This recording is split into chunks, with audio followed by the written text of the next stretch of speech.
គេមើលមិនឃើញ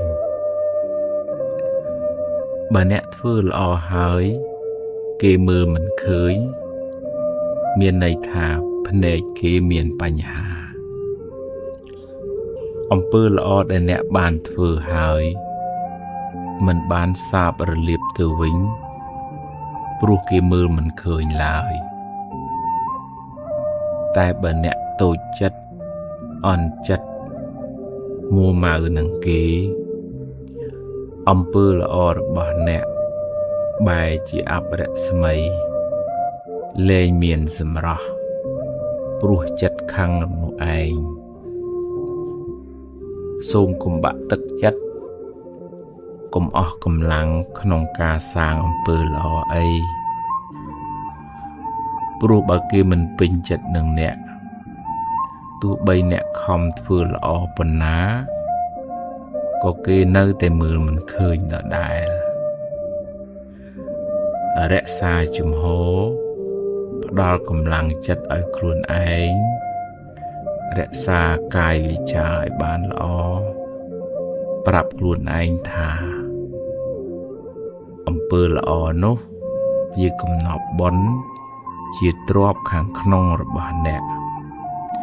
ទោះបីគេមើលឃើញក្តីមើលមិនឃើញក្តីអំពើល្អនោះនៅតែមានតម្លៃសម្រាប់អ្នកក្នុងបច្ចុប្បន្នជាតិនេះផងក្នុងជាតិខាងមុខផង